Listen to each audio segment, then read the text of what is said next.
عید قربان آنے والی ہے۔ جانوروں کی خرید و فروخت کی جا رہی ہے۔ تمام مسلمان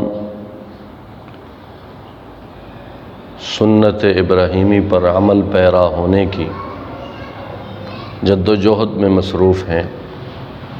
اس ماحول میں ہمیں مسائل قربانی سے واقف ہونا چاہیے۔ سب سے پہلے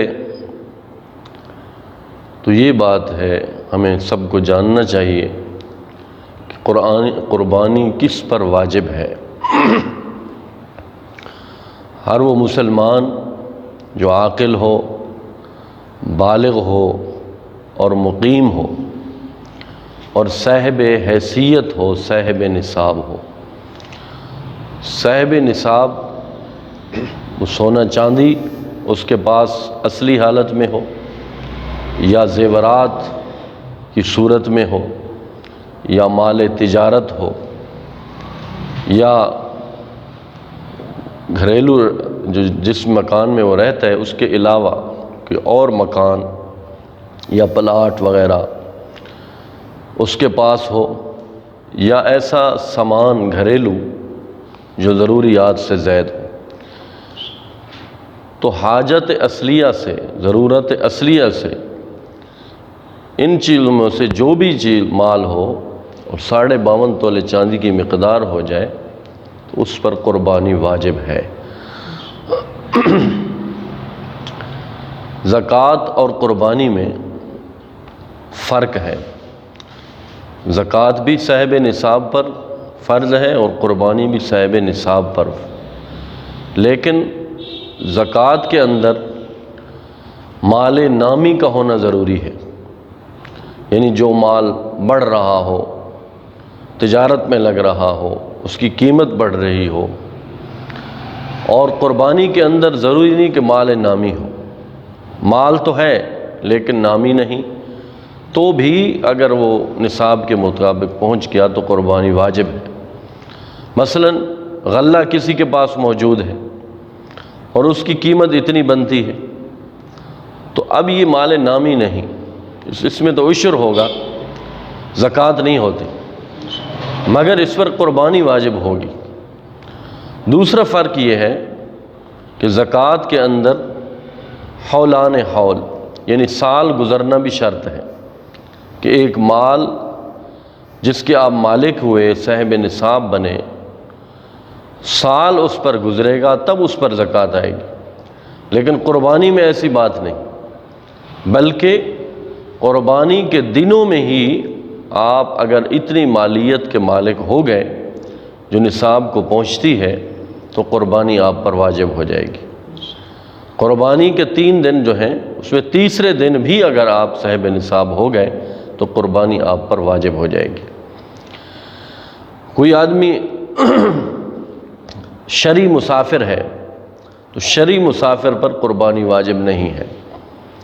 ہاں اگر وہ قربانی اس کے باوجود کرتا ہے تو اس کو ثواب ملے گا، بہتر ہے، مگر واجب نہیں، کیونکہ مقیم ہونے کی قید ہے۔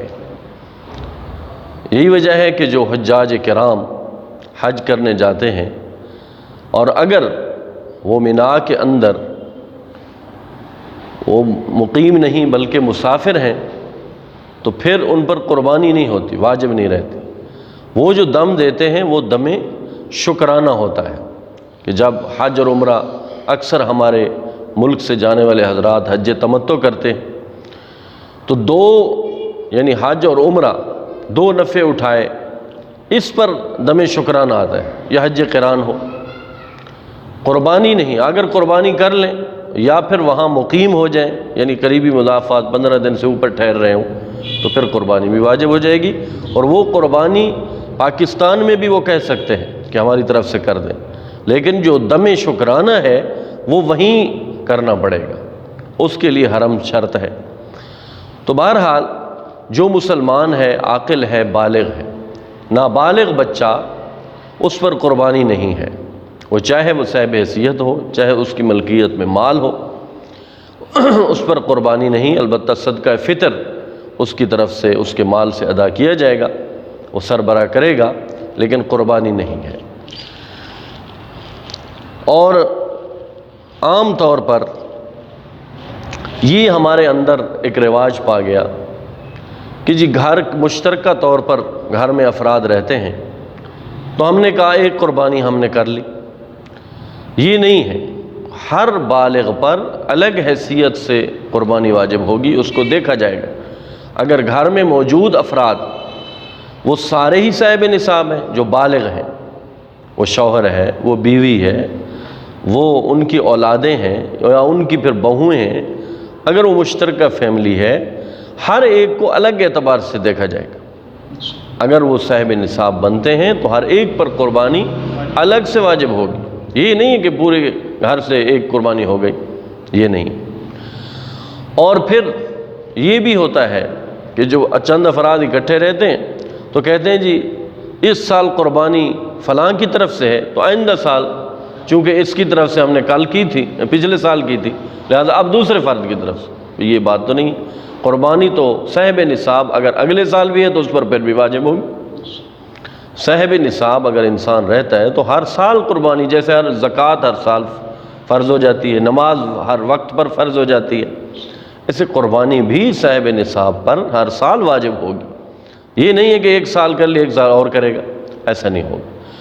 اگر کس سربراہ نے قربانی کی، گھر کے سربراہ نے، تو وہ جس کی طرف سے نیت کرے گا اسی کی طرف سے ادا ہوگی، ثواب بھی اسی کو ملے گا۔ یہ نہیں ہے کہ باقیوں کی طرف سے ادا ہو جائے گی یا باقیوں کو ثواب ملے گا، ایسا نہیں ہے۔ قربانی کے لیے یہ بھی ضروری ہے کہ کسی کی نیت گوشت کھانے کی نہ ہو۔ اگر گوشت کھانے کی نیت سے ہم قربانی کریں گے تو قربانی نہیں ہوگی۔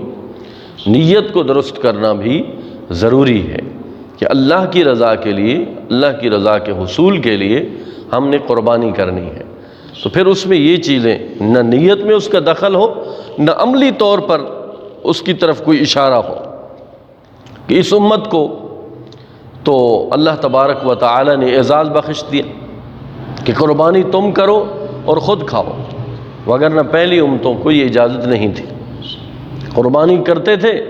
اور قرآن پاک میں جو ہے حابیل کی قربانی کا ذکر موجود ہے، آدم علیہ السلام کے بیٹے کی قربانی، اور بھی قربانیاں ہیں، تو وہ قربانی کر کے اس کو جا کے رکھتے تھے پہاڑ کے اوپر یا اونچی جگہ پر، آگ آ کر آسمان سے اس کو جلاتی تو قبول ہے، نہیں تو وہ مردود ہے، کھانے کی اجازت نہیں۔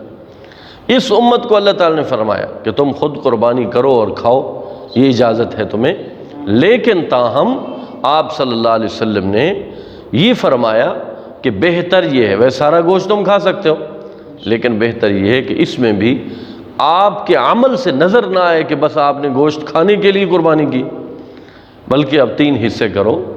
ایک اپنے قریبی رشتہ داروں میں جو مستحق ہیں یا دوسرے بھی ہیں ان کو آپ دے سکتے ہیں، دوسرا جو ہے اور ان رشتہ داروں سے ہٹ کر جو مستحق غرباء لوگ ہیں جن کی قربانیاں نہیں ہیں، صاحب نصاب نہیں ہیں، آپ کے پڑوس میں رہتے ہیں، قریب رہتے ہیں، تو ان کو دو، اور ایک حصہ آپ کھاؤ۔ بہتر افضل طریقہ اس لیے بتایا گیا تاکہ اگر سارا ہم اس سے ایسا خود کھائیں، کسی کو بھی نہ دکھائیں، تو عملی طور پر بھی اشارہ اس طرف جاتا ہے کہ ہماری نیت شاید گوشت کھانے کی، وہ تو ہم کھاتے رہتے ہیں ہر سال، تو اس لیے عملی طور پر بھی